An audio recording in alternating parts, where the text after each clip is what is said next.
Hey, this is Dr. Jake. We're getting close to the end of chapter 5, so we're going to have to start doing some algebra.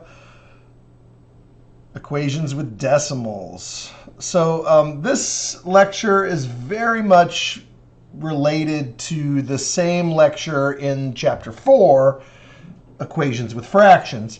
So I'm going to basically show you two methods for each problem. One is what I call the deal with it method.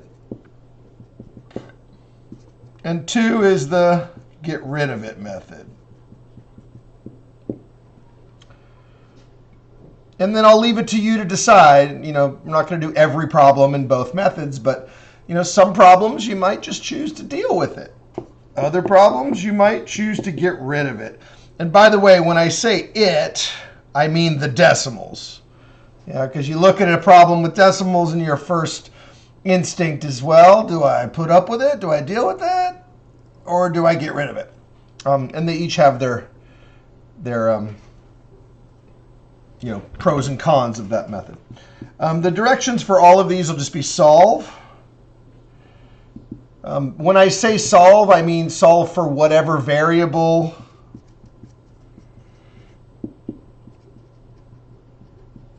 my most common variable is x.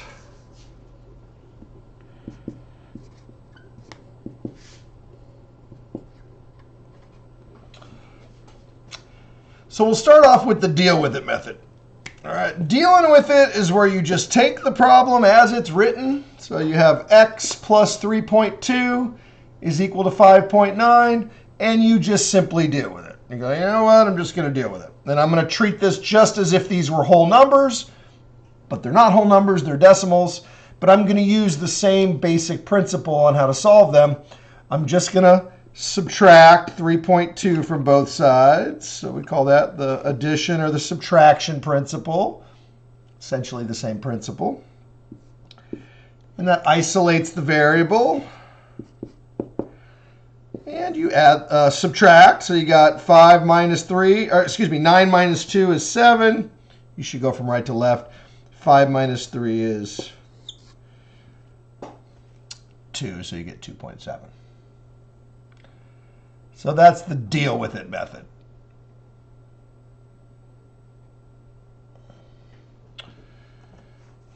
We do have another method called the get rid of it method.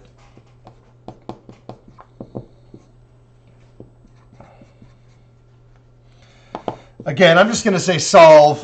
The variable indicated is implied.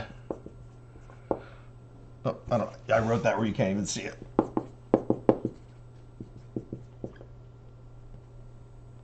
In other words, when I say solve an equation, it's implied that I mean solve for whatever variable you have in the given problem.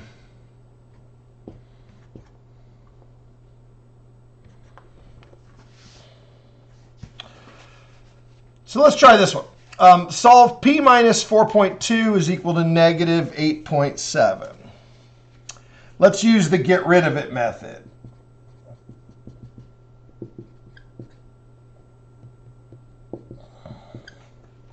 Or you can just use the deal with it method. The deal with it method would be to add 4.2 to both sides and just deal with it. Yeah. But I want to show you the get rid of it method. The get rid of it method is essentially looking at the decimal and count the number of, or find the largest number of decimal places to the right of each decimal. All right. Now, I don't need you to add them up. I just want you to find the largest number. All right. And so the largest number, this has one place. This has one place. I'm really barely getting into this section, so I'm making it very simple. They both have one place. So the largest is 1. Yeah. If it is 1, we're going to multiply by 10.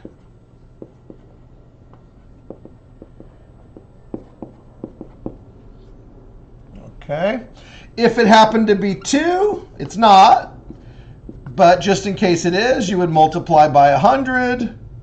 If it's 3, multiply by 1,000, etc., etc., etc. So in this case, it is 1. So we're going to multiply everything by 10. So now we have this equation, P minus 4.2 equals negative 8.7. And we're going to multiply everybody by 10.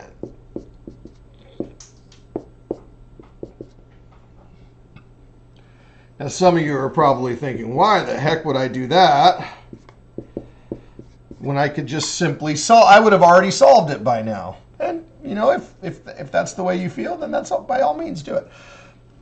This method, it's not as useful on the easy problems. I think I've mentioned this before. If a problem is easy, just deal with it. It's not that bad. But I still want to teach you the method because the problems will get more complicated. And as they get more complicated, this method might come in handy. So do you see why I call it the get rid of it method? If you've done the get rid of it method correctly, you're multiplying by 10. And so that moves the decimal over. That becomes 42. Yeah. And that moves the decimal over. That becomes negative 87. And then don't forget the variable now is 10p. It's not p anymore. Okay. The nice thing about this method is it takes away the decimals. It gets rid of the decimals. And now you can solve it. So you're going to add 42 to both sides. This method works really well if your brain doesn't function nicely with decimals. If you make lots of mistakes with decimals. Whole numbers are typically easier. So you got negative 10p, positive 10p is negative 87 plus 42, which would be what? That would be 5, and 4 would be negative 45. Let me just write that up here.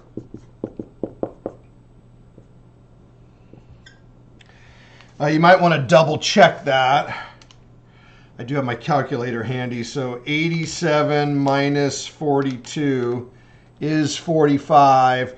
But because the 87 is larger, again, it's like money. It's like I spent $87, but I only had $42. So now my bank account is overdrawn negative $45. Now, by the way, when I say get rid of it, it's only temporary. You got rid of the decimals, but they're coming back. You're going to have decimal in your final answer, typically. So now you're going to divide both sides by 10. That sort of puts the decimal back. Negative 45 over 10 is negative 4.5. You should get the same answer no matter which method you choose. So for the rest of this lecture, I will just, choose to do the get rid of it method or the deal with it method, depending on the nature of the problem.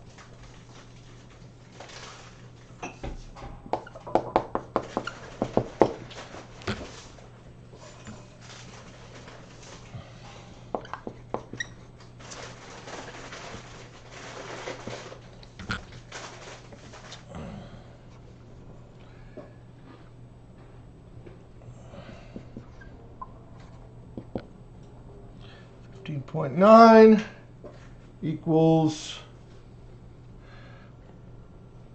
negative 8.2.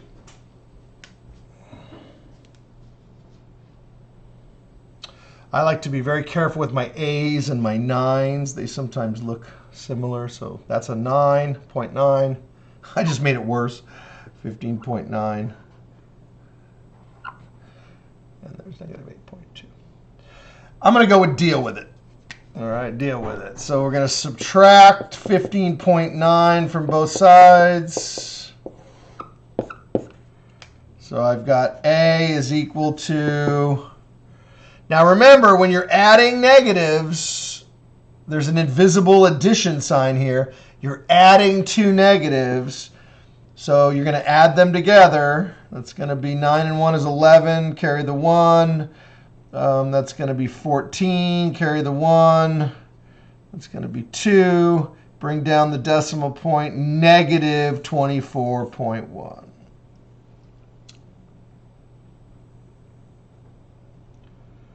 So even when you are subtracting, we call that subtracting. Over on this side, you are adding a negative. And this plus sign, we don't often write it, but it's there whether you write it or not. Yeah.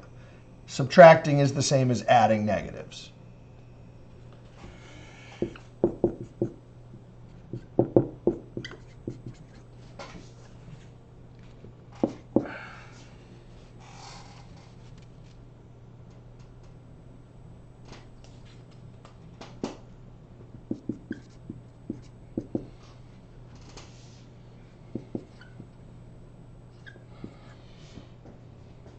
Okay. So let's try the get rid of it method this time. It might seem like I'm going to alternate back and forth. I don't know. Maybe I will. Maybe I won't. Now this has two decimal places. So the largest number of decimal places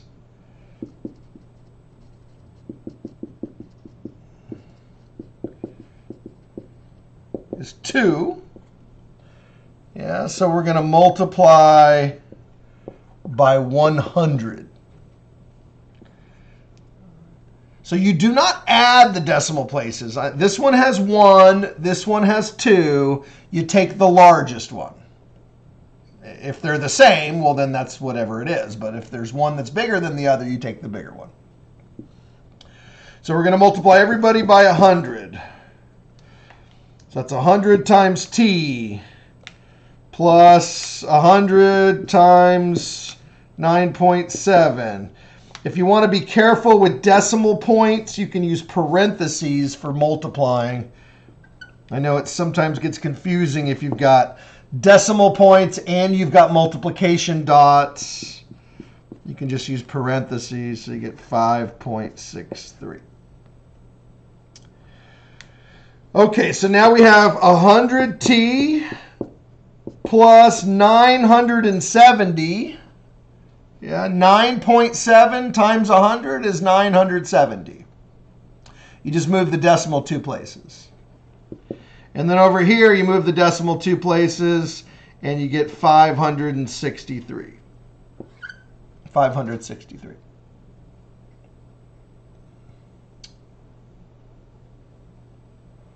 Notice the deal with it method is a lot faster. Yeah.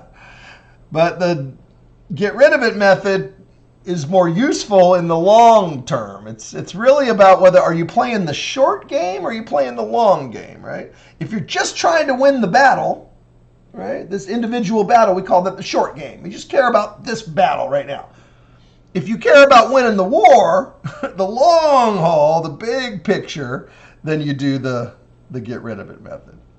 All right?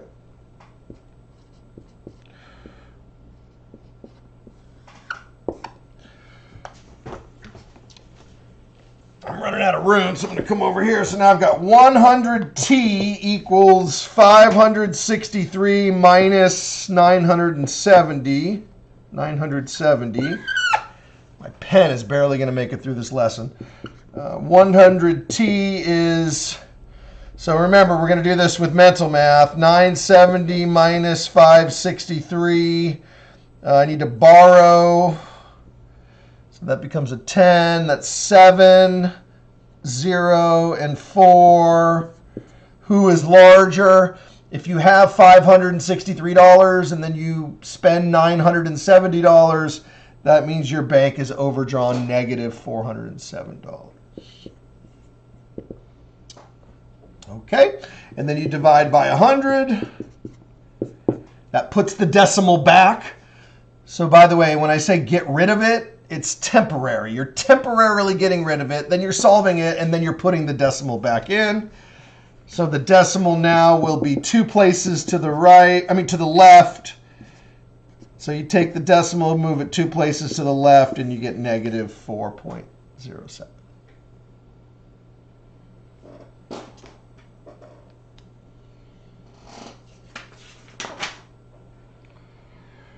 Okay, that's the basic idea.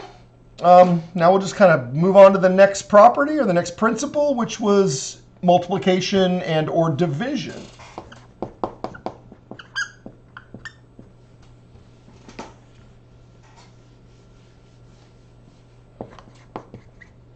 I really shouldn't have to say solve, but I am, just to be clear as to what we're doing. Come on back to me. There we go. Come on back to me.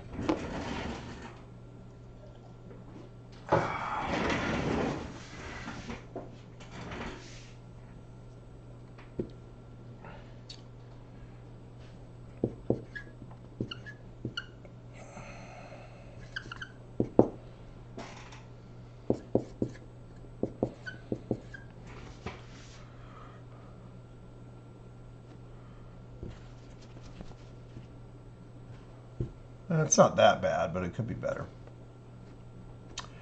Okay, so first thing you want to do is choose your method. What method do you want to use? I guess I'm alternating, so I'm going to go with the deal with it method. But I actually changed my mind. I'm going to go with the get rid of it method. By the way, you can kind of do a little bit of mental math, right, to make your choice. Should I divide 18.55 divided by 5.3? If you think that'll be easier, come on, come back to me. Maybe it likes the calculator. Come on. There we go. Maybe my camera likes the calculator. Or would I rather do 1,855 divided by 530? All right. It's really up to you. Right? It's not really going to matter. If you do the deal with it method, then that means you're going to just deal with the decimal. You're going to have 5.3 on this side, 5.3 on that side. You're going to divide it. If you do the get rid of it, then you're going to be getting rid of the decimals, and then you'll be dividing 1,855 divided by 530. It's really up to you. It doesn't really matter. You're going to get the same answer either way. Okay? But I actually originally said I was going to deal with it, and then I thought about it for a second, and I said, well, should I stay or should I go, right? And I decided to go with get rid of it. So there are 2 decimal places to the right.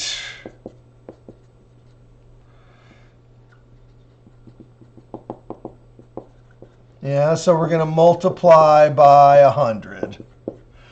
Now, again, this is beginning, or pre-algebra. I'm not going to get much higher than that. But in theory, if you want to just plant the seed for future, is if there were 3 decimal places, you would multiply by 1,000 and so on and so forth. I don't think I have any examples that go that big. It's either going to be 10 or 100 at this stage of the game. So let's multiply both sides by 100. And you can use parentheses for multiplying. So that becomes 530Q. Remember, when you multiply by 100, you move the decimal 2 places and then add a 0. You don't need to add a 0 if there's already 2 places to go, then you just move it 2 places over. So you only have to add a 0 if necessary. So there's like an invisible 0 you're putting in right here. Okay. One thing you want to make sure is you don't customize this. This is not, whatever you want. It's not, you can't do, oh, this one is 1, this one is 2, so let's just give them what they want. That's not the way it works. This is a one size fits all. So you look, whoever's the biggest, that's what you multiply by, and then everybody gets the same thing. So now we have 530Q equals 1855. Divide both sides by 530. And so you have Q is 1855 divided by 530. 1855 divided by 530. I know I'm just doing this for the interest of time, so this lecture does not end up being a 3-part lecture. It's going to be 3.5, so use calculator if necessary. I have a real simple rule with calculators. I don't outlaw them. I don't forbid them. Maybe when we get back into the classroom, I'll probably restrict their use more than I do now because I realize everybody's at home and you've got bigger problems right now than this. So I just don't make that kind of a rule. You know, I'm not going to ban calculators, but I think you should have a reasonable use of them, right? These numbers are in the hundreds and the thousands. That's a perfect use for calculators, right? But if you start taking out your calculator when the numbers are like 12 and 20 and 5 and 16, I mean, then the calculator is being abused at that point, right? So use your calculator for problems in which the calculator was designed, you know? This is why people built calculators. Don't use it for silly things. It drives me crazy when I'm teaching in person and I walk around the classroom and I see somebody go 6 times 5 on their calculator and I go, why are you doing that? You're making your life so much worse than it needs to be. Okay. So that's my little rant on calculators. I've developed as a person. I used to completely forbid the use of them, but you know, I've lightened up a little bit over the years, you know. Okay, let's try another one. So negative 3.1 m is equal to 11.16. You want to see the deal with it method? It's much quicker. The deal with it method just says, hey, I don't care that you're a decimal. I'm going to divide by you. Divide both sides by negative 3.1. Now remember, when you're using the multiplication or the division properties, you do not do the opposite sign. This is what we call fight fire with fire. So if you see a negative, you get rid of it with a negative. And the reason is philosophical. You are dividing a number by itself, and that means that you get 1. Yeah, so we have this belief that when you divide a number by itself, you get 1. It's not just a belief, it's a fact, but we don't actually show the division. We have faith that this division is going to come out to be 1m. All right. And so now you have to deal with it. So you've got 11.16 divided by negative 3.1. First of all, decide on what the sign is going to be. That's a positive divided by a negative, so you know it's going to be negative. And then figure out how you want to do it. All right. I just said you can use a calculator. So 11.16. divided by 3.1, and you get negative 3.6.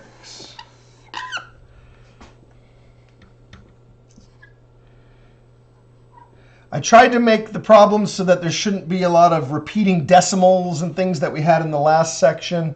I mean, if they occur, it doesn't mean it's necessarily wrong, but if that happens, it's a good sign that maybe you made some kind of a mistake. All right. And again, I have to emphasize the word I tried. I mean, I am generating thousands of these problems, and then there's lots of different permutations. You know, the numbers might change. You might just get dealt a bad hand. I don't know. It's life, you know.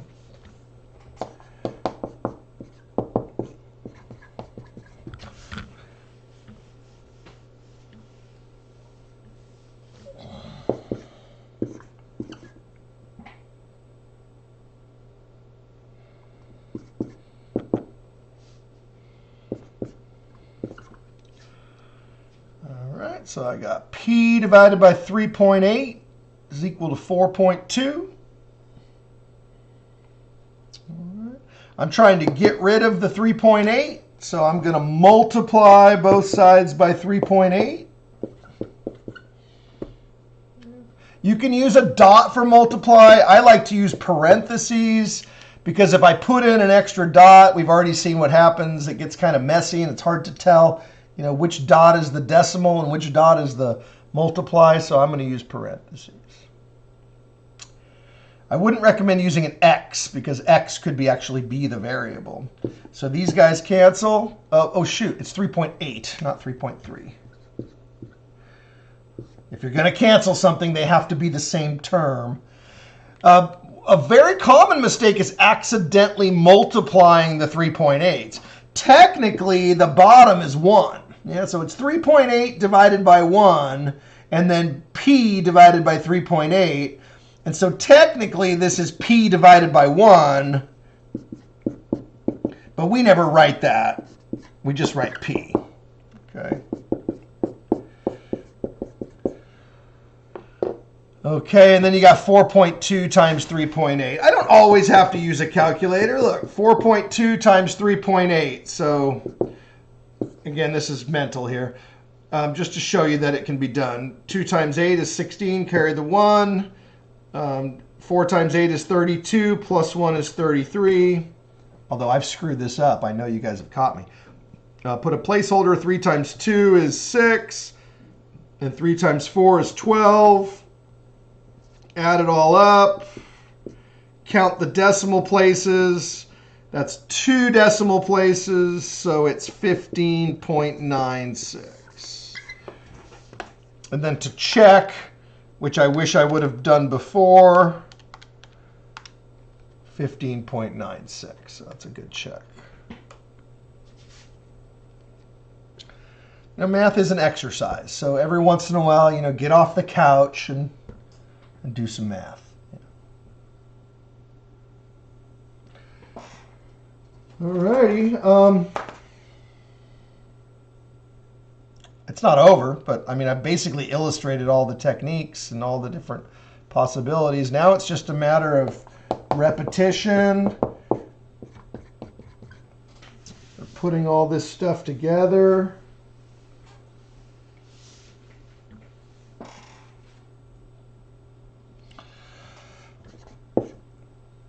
Divided by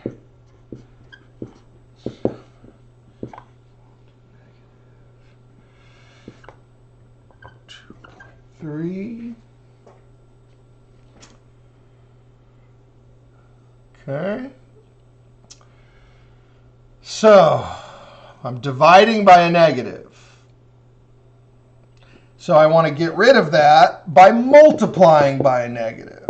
Both sides. Now, this is where the parentheses really become important. If you don't use parentheses, your brain will forget. I know mine would. And 10 seconds after I just said multiply, my brain will go, oh, I'm going to subtract. Because your brain often does whatever it sees, right? I see a minus, and that's going to subtract. So the parentheses are there just to kind of protect your mind so that you don't accidentally subtract these negative numbers. Again, you're canceling a negative divided by a negative. That gives you a positive A. A is your variable. And now you have a negative times a negative. Well, you already know the answer is going to be positive. So we're just going to do 2.3 times 4.7. 3 times 7 is 21. Carry the 2. 3 times 4 is 12 plus 2 is 14. Placeholder. 2 times 7 is 14. Carry the 1. 2 times 4 is 8 plus 1 is 9. Add them up. Move the decimal 2 places. 10.81. Double check. 4.7 times 2.3. 10.81.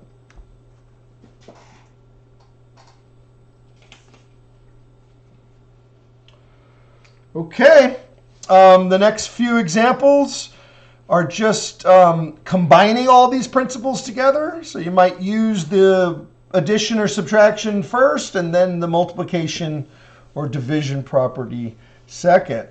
I should mention, if I haven't already, that when you are solving an equation, it's not the same as evaluating. So you do not follow the order of operations when you're solving. The order of operation is for evaluating, computing, calculating, things like that. This is not what we're doing. We are solving, which is quite different than evaluating, right?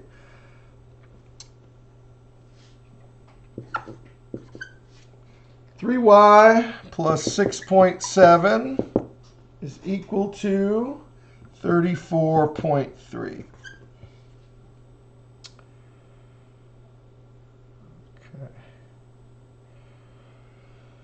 So I'm going to do my addition and subtraction first.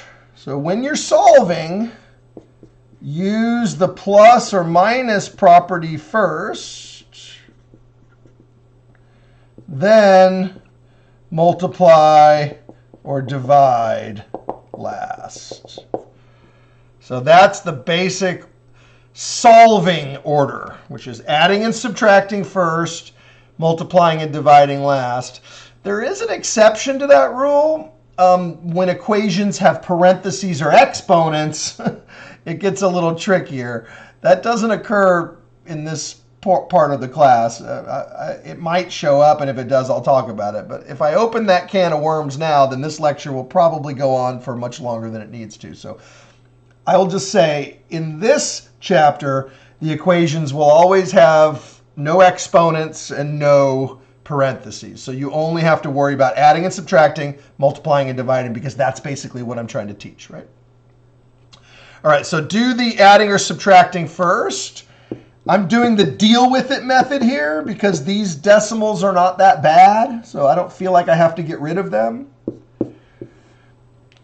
So I've got 3y equals, what is that? Let's borrow. That'll be 6. Let's borrow again. That'll be 7.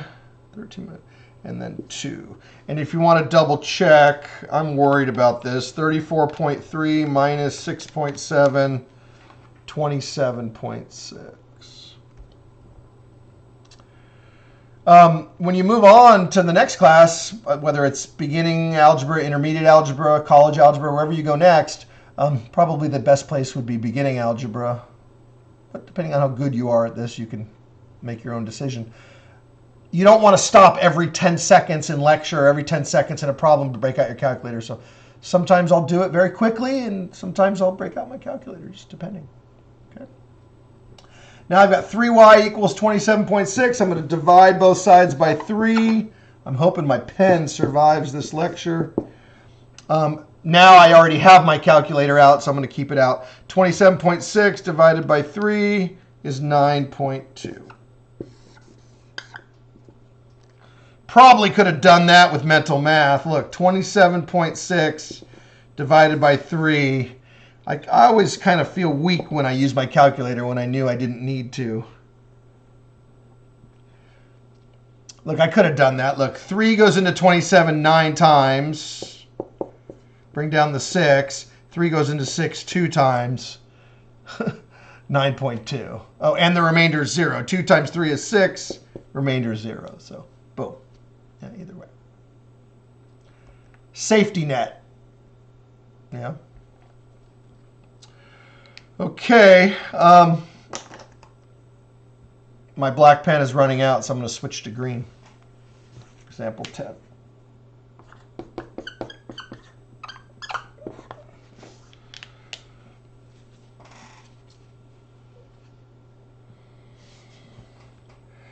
Solve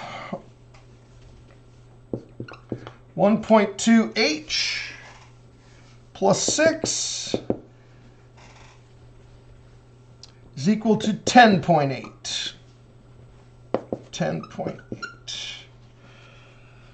I haven't done this in a while, so I'm going to go ahead and do the get rid of it method. The largest number of decimal places is 1. So I'm multiplying everybody by 10.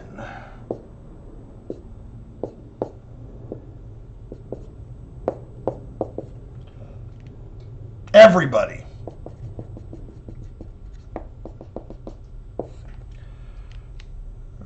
Sometimes your brain will go, well, I don't have to do that one because that one doesn't have a decimal place. And so you might convince yourself that that one doesn't need it, but it does. Everybody needs it. All right, whatever it is, give it to everybody. That's going to be 12h plus 60 equals 108. What I personally like about the get rid of it method is look how nice your equation ends up. It's like you get one moment where everything is nice, right? And now you can go, oh, okay, I remember this. This is old school, right? Minus 60, minus 60. I don't know about you, but the human brain typically calculates whole numbers much more efficiently and effectively and comfortably than you do fractions and decimals. Right? So it's just sort of making the problem look comfortable. Yeah? 108 minus 60, I believe, is 48. You really want to double check. Of course it is, 48. All right. Divide both sides by 12. Hey, look. The solution is not always a decimal. Yeah, if the solution's not a decimal, then it's not a decimal. I don't need to make it one. I guess I would also accept 4.0, or I mean, I wouldn't mark it wrong, but it's not necessary.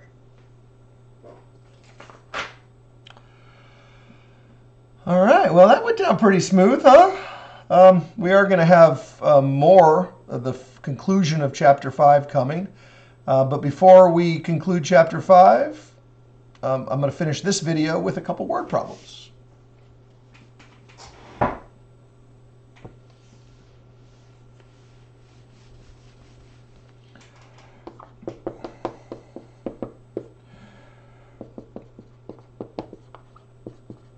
Now, earlier in the semester, I was really emphatic about you translating the equations properly, so I would have you actually type in the translations. And then at some point, I stopped making you do that. And then some of you kept doing it because you were so used to doing that. And that's fine. If it happened on a quiz or a test, I actually went in there and graded it by hand and gave you the benefit of the doubt. I'm going to tell you to translate and solve, or I'm going to tell you to find the unknown number, but I don't need to see the translation.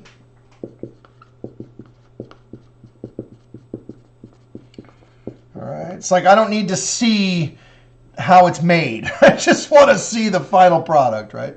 The product of a number and 7 is a negative 43.4. Okay, so the translation. Okay, you do not need to enter this. Do not enter in the homework. All right, this is just keep it to yourself. I still want you to do it, but it's for your notes only. Or for your eyes only. All right, the product, that means multiply. A number, that's x, or whatever variable you like. And 7. So you have x times 7 is, that's equals, negative 43.4. Or I would also write it as 7x equals negative 43.4. Which is, again, one of the reasons why I'm not making you type this. This is just for your notes only. The only part that I want you to actually do is tell me what the number is. So you have 7x is negative 43.4. Divide both sides by 7. And I'm getting low on my patience level today, so I'm going to go ahead and divide that with a calculator, negative 6.2. That's all I need to see. I just need to see the number. I think on the homework it says something like this. The number is negative 6.2. So x is the number. None of these problems are any more complicated than what we've done in previous sections. It's just they involve decimals now.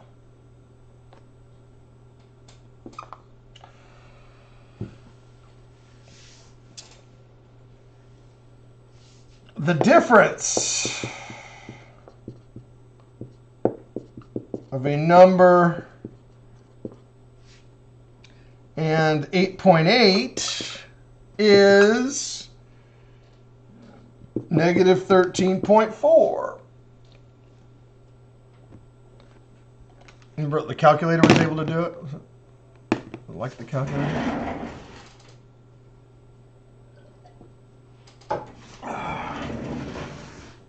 Come back to me yet? Come on.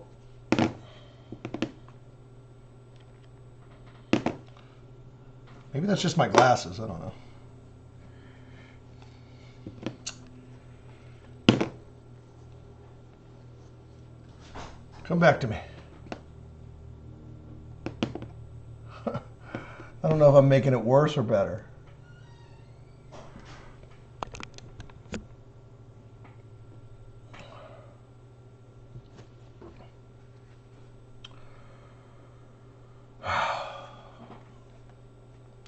All right, I think you can see that. I hope you can see that. It's just driving me crazy because I've turned off the autofocus, but it's got a mind of its own. Come on.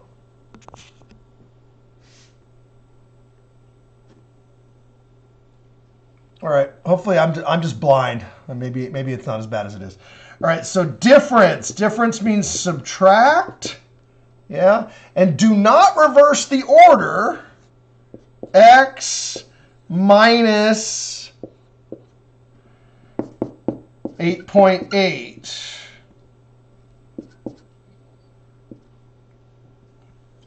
is means equals and then negative 13.4. That is really bad. I don't know if I'm the only one that sees it, but come on. We're almost done. You just got to hang in there another minute. Come on.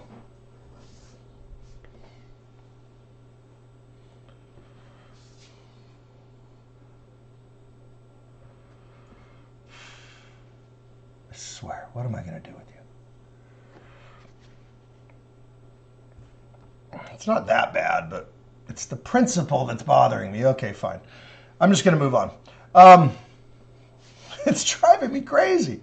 All right, negative 8.8, negative 13.4. Hopefully you can all see that. I'm going to add 8.8 to both sides.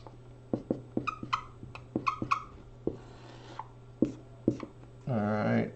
And so I get x is negative 13.4 plus 8.8. So I know the answer is going to be negative. And now I subtract 13.4 minus 8.8. So that's going to be 14 minus 8 is 6. And 12 minus 8 is 4. So I'm going to get negative 4.6, the number.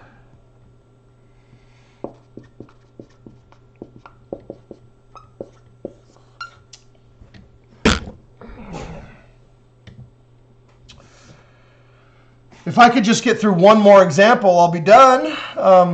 So we have product, difference. I guess there's also sum. I'll just put it out there verbally. If I say sum, then you change it to addition instead of subtraction.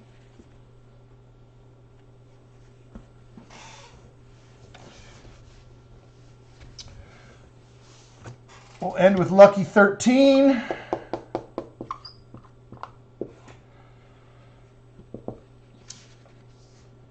This is driving me nuts. Come on, lucky 13. Come back to me.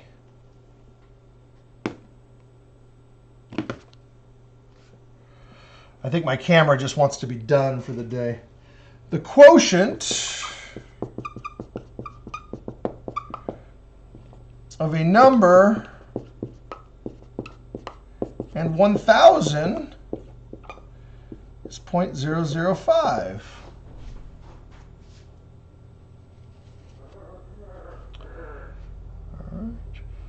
Quotient means divide a number, x, and 1,000 equals, so we have x divided by 1,000 is equal to 0.005.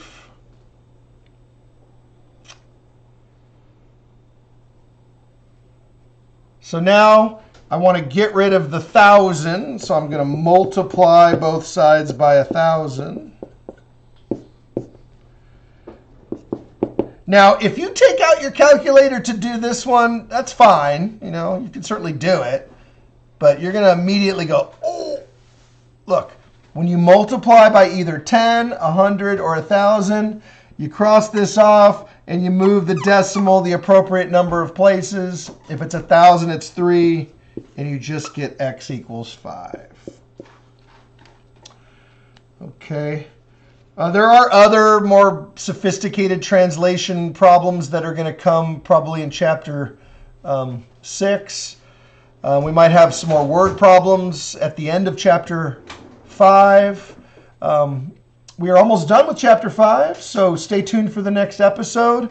I think we're going to skip a section. I'll put an announcement on Canvas so that you don't think there's like a missing assignment.